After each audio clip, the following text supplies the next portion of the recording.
You know, I just told him buy me a hot dog after the game. Good for him. Buy me a hot dog, right? He has so much spirit. He really reacts and really seems to embrace the moment, so perhaps they confuse that with a fan, but I'm sure they know who he is now. What a personality. Absolutely. Right now we're going to check in with Channel 3's Brian Garnett, who's up in Sky 3 watching the UConn buses make their way to Gamble. Brian? Well, right now they're not making their way very much to anywhere, Denise. Oh, look, as we speak, they're taking off now. They've made a quick stop over by one of the hangars over there, and now they're starting to make their way through Bradley International for the route home. They've got quite a procession in front of them. State police. I presume the governor's car is in there somewhere too, somewhere in that procession. But it's going to take them a while, obviously. The traffic just from the people getting out of this scene is really starting to back up. And they're going to have to use that state police escort to make their way home. Probably travel time between here and UConn, depending on how much traffic and fans they do get, probably about 40 or 45 minutes.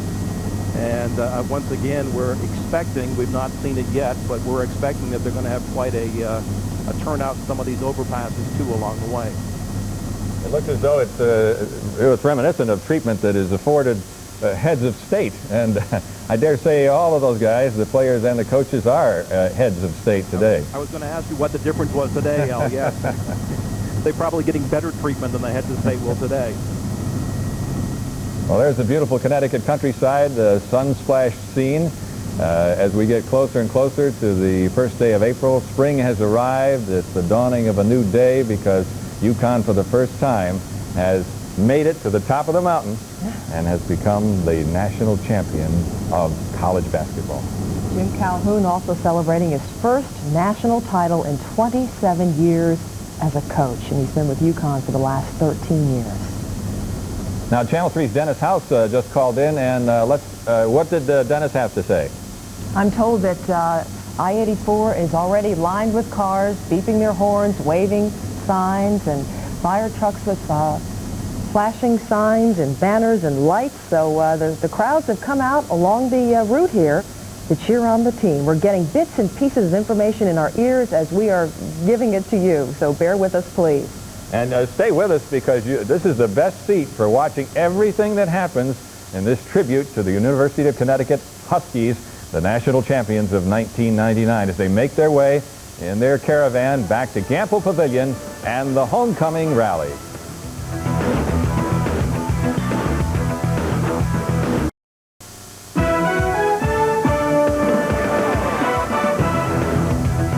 I think people are going to be talking about that game last night for many, many years to come and never tire of seeing all the highlights. We waited a long time for this. What a game plan Jim Calhoun had to beat the Duke Blue Devils last night.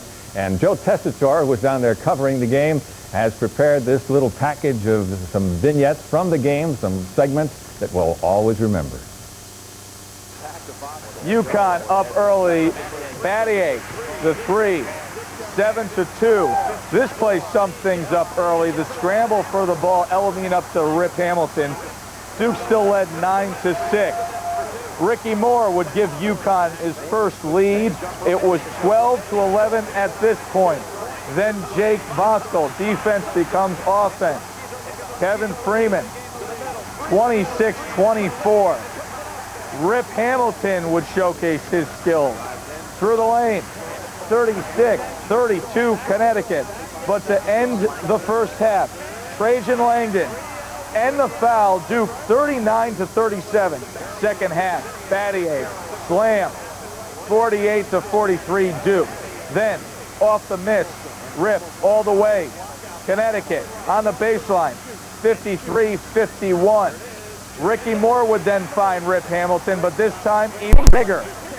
Spotting up Rip for the three, 62-57. Then Battier, when they really needed it, out to Langdon, 73-72, a one-point Connecticut lead. Colin Elamine would come up huge down the stretch, 75-72 UConn, but the play of the game, Langdon, when they needed it, 5 seconds left, raveling. So Elamine would go to the line to seal the deal. The free throw both would be good. 77-74 is your final.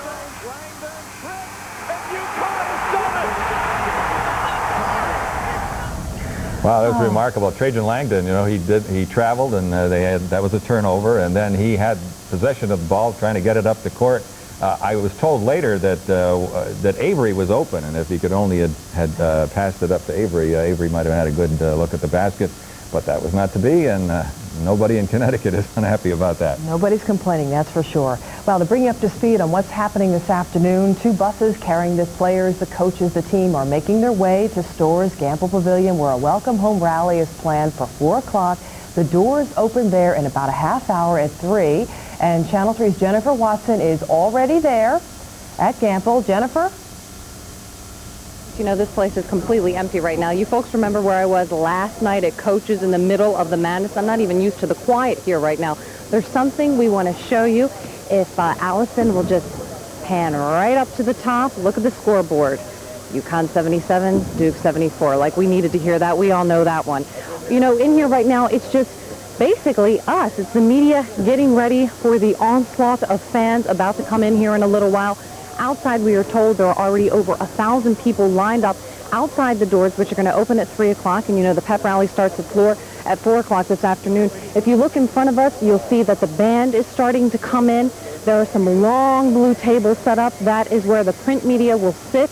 And, of course, the chairs that say UConn that are facing us, that's where the team's going to sit. So right now, just a lucky few of us inside, and I expect things are going to get a lot crazier in here within about an hour, which will be, you know, kind of reminiscent of last night. Absolutely. The party continues. Enjoy the peace and quiet for now, Jennifer.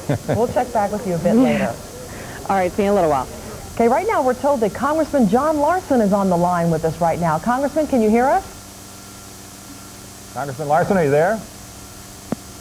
Congressman Larson, we're told, watched the game last night with President Clinton. He was at the White House. Are you there, Congressman? All right, we're still trying to make that connection. While we do, let me just share with you some of the newspaper headlines here.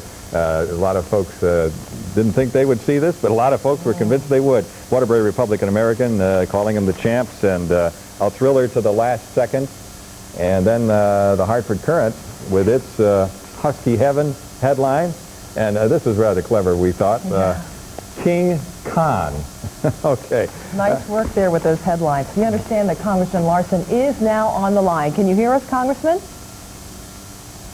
Oh, dear. Well, these things happen sometimes with live we had him and then we didn't. We didn't, but we do understand that he watched the game with the president last night. You know, I was thinking this morning, Al, that normally the tradition is the president would invite America's #1 basketball team to the White House. We haven't heard anything about that yet, but I would expect that the Huskies would be going to the White House. That would be a thrill. That I'm sure it'll happen. Perhaps even Letterman? Yeah, I'm sure that's going to happen too within the next month or so. Can you imagine Khalid El-Amin meeting David Letterman? Oh my goodness.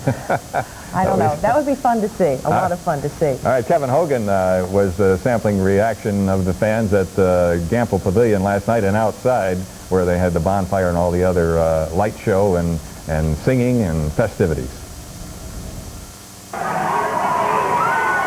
Husky fans poured out of Gamble Pavilion and raced to celebrate and party together in the middle of the campus. Spectacular. When El-Amin made those 2 shots, it was the best. UConn's #1, #1. Literally, they were dancing in the streets.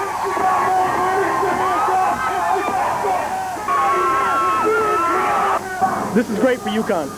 I mean, this is big for UConn. This is, and it'll probably bring the student body together even more than they are. Everywhere on and off campus, students were celebrating. We're #1. We proved it today. We're #1. And local and state police were on hand to help them savor this victory. They shut down the major road leading to campus seconds before the game was over.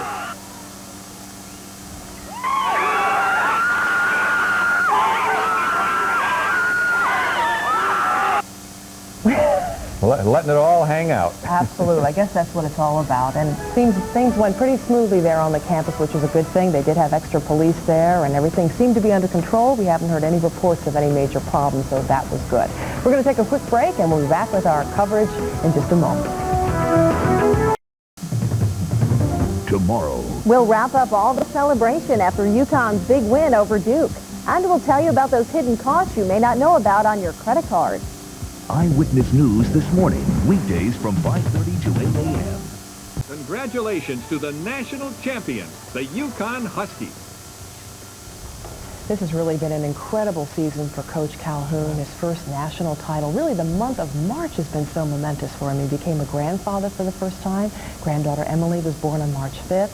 He won, of course, the national title. And then there was the crushing loss of a very dear friend. Yeah, Joe McGinn, a young man from Bristol, Connecticut, who was a team manager at UConn from 1992 to 95, I believe. And he really captured the hearts of the Huskies, the players and the coaches, all of them, because of the inspiration they provided. He had kidney disease from the age of 3. Last year, he became a double amputee.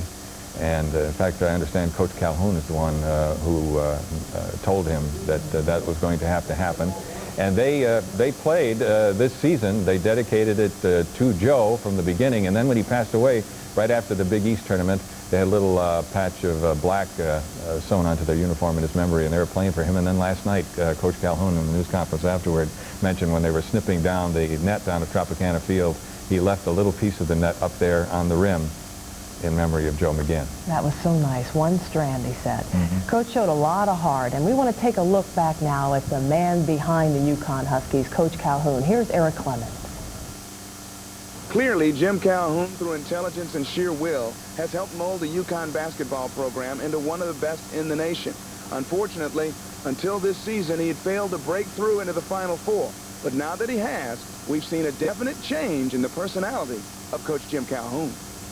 While virtually prowling in front of the Connecticut bench over the past 13 seasons, Jim Calhoun might appear to be, well, pushy, maniacal, and demanding. But his first ever berth in the Final Four has allowed us to get a look from another angle. And with it, we see a reflective, humorous, and even a gentle side. Now that he finally can be talked about for what he has accomplished, instead of being short a Final Four, he has taken time to discuss image. Someone asked me the other day that I don't smile a lot and this and that and so on. And I said I just have to show my emotions in different ways. And what it is simply is I have the same kind of life everybody else does. I have friends who have tragedies in their life and there's ecstasy in my life. And mine happens to be done before a camera or across the screen, but the same as you all feel, I'm sure. And the same kind of things that happen in your life. Lately, anyone who can see or hear Jim Calhoun will know of his first-time grandfatherhood. His first meeting with his newborn granddaughter came upon arriving here in St. Petersburg. Clearly, you know, we're whisked there, and we get there, we have 300 fans, and that was all great and stuff. But when I walked in and saw, you know, some preciousness there, it was absolutely unbelievable. And clearly, she's the most beautiful young child in the world. But I'm prejudiced, and I admit to that. But she is beautiful. Intensely competitive as he is loyal, you might not think this 56-year-old has time for sentimental, touchy-feely stuff while putting together the Big East's most dominant program of the 90s. But he does. And for his previous lack of a breakthrough into the Final Four, this year there's no lack of pride exhibited for accomplishments up to now. If I had walked away from coaching at the end of this year and we had not made the Final Four, I would have felt no less. I don't feel like I'm a better coach than I was 2 weeks ago. No worse, coach. I only think that once again, as I told about perceptions, the idea of perception or expectations, I think you need to fill what you own are. My own is my obligation to come to Connecticut in 1986 and do the best I possibly can, and we think we've done almost the best we possibly can. The best would be winning the national championships. The tell-all sign that there's more to Jim Calhoun than meets the eye comes from those closest to him. Family, friends, players, and coaches, who all keep coming back. It's two different, different people, because, like with a basketball player, you have that competitiveness on the court. And when you're in, the heat of the game, you just want to win, so, you just want to win. And, and your emotions get involved in it. And then off the court, he's a relaxed, calm guy. He jokes with us, he laughs with us. And that's what people don't really see about Coach Calhoun. Well, he's always had that balance. And, outwardly, when you see him coaching on the sidelines, you don't necessarily see the calm and influence that he has. But no one takes a camera behind the scenes in his office when he's there to hug a guy and, help them through some difficult times and helping them mature. So during their career, they've learned that, the pluses and minuses, or the both sides of what maturing is about. And I think that once they leave the University of Connecticut, they see it even better, and that's why they always, appreciate what he's done for them. I think they don't see the side of him, when he's calling down to see how Quincy Hartnett's doing, and he's trying to find out how John Gwynn's doing, and obviously his relationship with Joe McGinn, that's the other side of him. And I think he's, a very caring person, and he's very, very loyal to the people that are around him. Heading into tonight's championship game, even though he's reflective, the competitive pride and determination still rise. I think maybe later on I'll look back upon this last couple of weeks and hopefully with a great deal of fondness. I see no reason why it won't be. But right now, our job is to get our team prepared and focused in on this opportunity. We've had some terrific kids who played for us. Not one of those kids ever let me down, never frustrated me. They only brought me a great deal of happiness, and we brought our program and our state and our university a great deal of success. And of course, last night, no better way to culminate this special season than UConn's national championship. Reporting from Tropicana Field here in St. Pete, Eric Clemens, Connecticut's Husky Station. All right, Eric sounded like he's losing his voice, but I can understand that. A lot of people, I'm They've sure, been working like hard that. down there, and a lot of talking all the week that we were down there covering the Final Four activities for you, and we're going to be glad to have those guys back, Eric and Joe and Dennis and Curtis Tate Jackson George. and Tate George. Tate George, by the way, he was something, wasn't he, his prediction? He Yeah, said that UConn would win last night by 3, and he was right on the money. And look at this, our shot from Sky 3 as the UConn Caravan makes its way to stores. Channel 3's Brian Garnett is up in that chopper. Brian? Denise, I was just thinking that in 20 years of broadcasting, I don't think I've ever said this on the air, but this is really cool. This is 2,000 feet over Route 91 southbound, and what you're going to see in a second here when the buses get to the end of this wall, there are people parked alongside of Route 91 waving from the breakdown lane. There are people on the overpasses right here. You'll see them come up. These people have just pulled over. They're out of their cars, flapping their arms just so they can say thank you. Brian, be part of this. Yes, Denise. Brian, I'm told we want to switch right away to Gampel, so you sit tight. We'll be back with you in a second. All right, Channel 3's Jennifer Watson is there, and the students are now filing in. Jennifer? Alan, Denise, it was unbelievable. They opened the doors about 30 seconds ago. I kid you not. It was a flood of humanity onto the floor, into the seats, trying to get the best seats possible. People filling this place even more quickly than they thought they would. As you can see already, a couple thousand people in here. This place is obviously not going to have any problem filling to capacity. And we are still, what, an hour and 15 minutes from the time of the rally. So I think by 4 o'clock, it should be pretty crazy in here again. Unbelievable. A lot of people just filing in here. I mean, peaceful right now, but people hooting and hollering already. So it should get even more crazy as the team gets closer to campus. Jennifer, they opened the doors early then. We were told they were going to open the doors at 3, so they must have had a pretty big crowd out there. I know, that's what we thought too, because we heard that they were going to be opening the doors at 3, and look, they're just cheering for the heck of it because people are so happy to be here. We can understand that. It's been a long time coming. Been a long time coming. People here are really excited. You know, they've come with their homemade signs, and we see a lot of pom-poms. And you know what? We see a lot of families and children here today. I think a lot of families decided, you know, today was the day that maybe it'd be okay for their kids to miss school and come out and share in the experience that's going to be happening here in about an hour.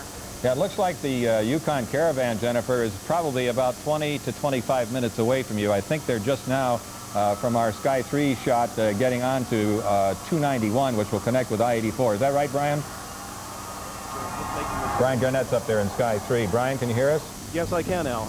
Are they just getting on 291 now? They are, in fact. They're making the loop to come across the river. And what you can't see, if we back up just a little bit in this shot, this motorcade is now about 3 miles long because everybody at the airport has kind of fallen in behind the buses. And they're bringing their own crowd with them. You can see that. In the lower part of the screen, the road passing underneath the overpass, so you see the line of cars there, yeah. Isn't that something? It really is. And again, I mean, the people that have been beside the road all the way from the airport, they had a tough time getting down the connector because the entire breakdown lane was full of people out of their cars waving. And right now you're going to see the same thing. They're going to come up in traffic here. There are people along the route in clumps that want to be part of this and want to get their thanks into the Huskies as they go by. There are the buses in. Brian, we presume the governor is in that caravan as well? I presume so, Al. There's a number of official state cars in front. There's a limousine that I don't know if the coach is in the limousine, but there's a limousine. There's a state police motorcycle, and the state police are trying to keep the road open, but they're going to have a tough time today because everybody wants to be part of this. Really makes you feel proud to be a resident of the state of Connecticut. Everybody's got a little piece of this, I think, and has a little bit of joy in their heart today for what happened last night. Absolutely. So from 291, they head on to 84 East, and then 195, and then to that will be Bedlam at Gamble. All right, Brian Garnett's up there in Sky 3. We'll sign off with Brian and go out to Gamble Pavilion again outside where Dee Griffin has been monitoring the crowd. Dee? Well, Al, right now people are streaming in. They're flooding in, rather. There's a lot of people, a long line. As far as I'm looking down, I can not see the end just yet. People continue to come. They are coming from miles around. This is indeed a hero's welcome out here. As all the fans, young and old, people are bringing their little infants out, and they're bringing older people as well. Longtime UConn fans are coming as well. This place is getting really crowded really quickly. Right here, I'm at the spot where the players will come to Gamble Pavilion. This is where they will walk through. You see security here already waiting for the guys to get off the bus. This is where it will stop, and we will hopefully talk to the players. As you can see, the fans are really riled up. They are really ready for this right now. So it's going to be exciting, and we're here for it all. Back in the studio. Now, Dee, we know you were on campus last night and got swallowed up by the crowd at one point. Yes, the crowd, they're very anxious here. They want to make it known that they're proud of their team. They're proud of the guys. And they were very out in full force last night, but it was all for fun, and we understand that fun, definitely. But I'm glad to be a part of it. And there was excitement for you on a personal level, was there not, considering your roots in Augusta, Georgia, where Ricky Moore just happens to hail from? That's right. All of my friends from back home called and said, aren't we proud of our homeboy Ricky Moore? That's right. We're also proud of William Avery from Duke, but we were all cheering for UConn. I'm sure that in Augusta they're celebrating right now, and his classmates from Westside High School as well. Ricky is a great player. You know, a lot of people wonder what's going to happen for his future. A lot of people say, well, coming from the defensive end that, you know, no one can do it as far as going into the pros per se. But Dennis Rodman did it, and I think Ricky Moore from Augusta, Georgia can do it as well. A lot of people agree with you. Channel 3's Dee Griffin outside Gamble. We'll be checking back with you later. Now here's another live look from Sky 3 as the buses make their way to Gamble. Channel 3's Brian Garnett is there in the chopper. Brian? You'll see coming up in just a moment here, Denise, that there are more people down in the corner here, and this has been the situation all the way from the airport, and I'm sure it'll be the situation all the way up to Gamble. We've got people parked along the side of the road. They've mapped the route out. There's probably, I'm guessing, a couple of dozen cars down there, and the buses will be up on top of them in a minute. But the people are out of their cars. Losing the signal there for a second. Okay, we're back again. Just a second here, you'll see the people on the side of the road, but they've got signs out. They're waving. They're jumping up and down. Probably today the state police making some exceptions for what they normally wouldn't allow, but the people, again, just want to say thank you. Both sides of the highway now, they're waving across to the other side. They've got them lined on both sides. As the buses go through, you'll see the people down there. And again, it's been this way all the way from the airport. Everybody just wants to say thank you and be a part of the celebration. If they can't make it up to Gamble, they'll do it here. Coincidentally, we noticed the name on the side of the bus company, Coach USA. How appropriate. All right, Channel 3's Brian Garnett up in Sky 3. A little bit of satellite problem there, but we'll check back with him a bit later. Of course, the reason for all this celebration today is what happened in that game last night on CBS and Channel 3. What a game. How did it get to 77-74? Let's look at the last moments of the game.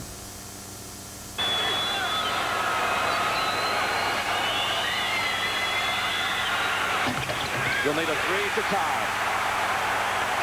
Trajan Langdon's going to take it to the floor and try to get it off. He doesn't have a lot of time here. Pressure from Jones. Langdon tripped, and UConn has done it.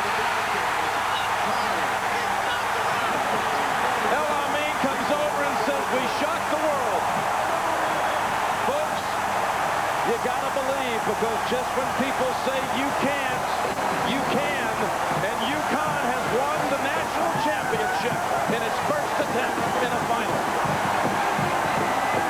You know what I thought was so nice about that last night was seeing some of the old UConn players, Ray Allen there, celebrating with Coach, and Coach giving them credit for having laid the foundation to what happened last night. Right. I think he said it many times that he really is so happy about this victory because it was for all of the guys that came before this team and created the environment that made it possible for them to put all of these guys together and come up with a winning combination. Oh, it was really great. We're going to check in now with Channel 3's Jennifer Watson, who is live at Gamble, where the Welcome Home rally is expected to start in about an hour and 7 minutes, 4 o'clock. Jennifer?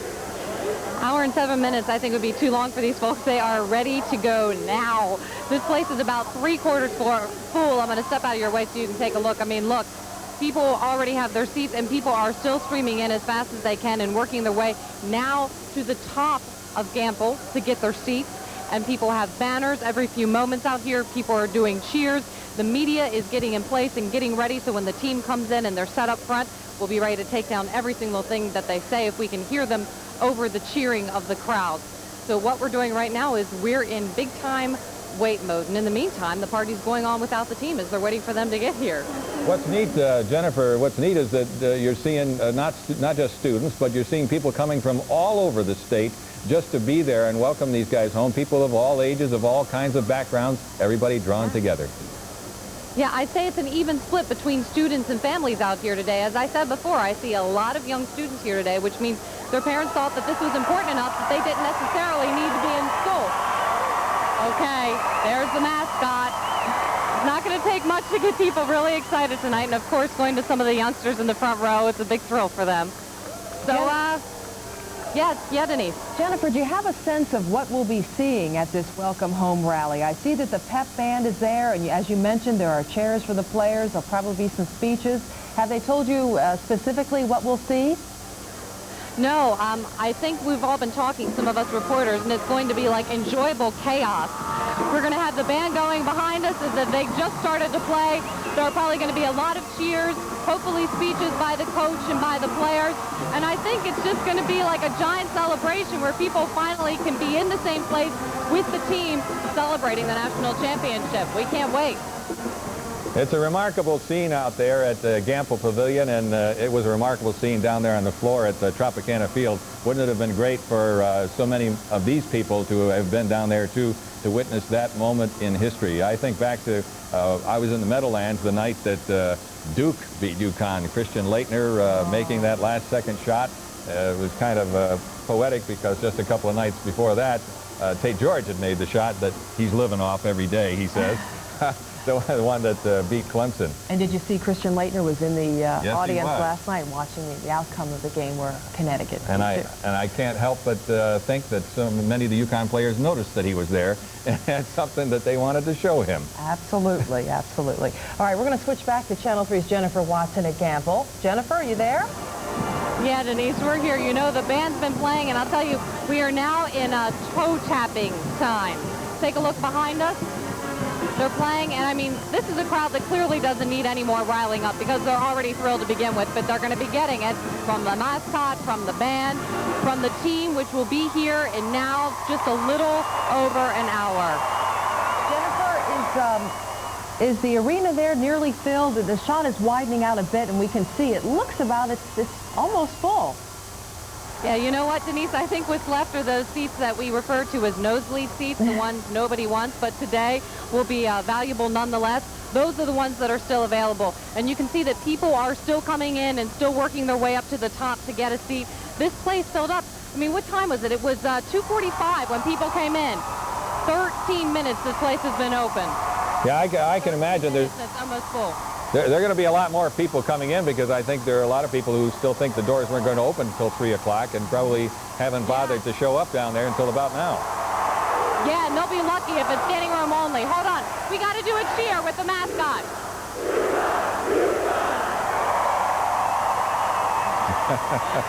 Great.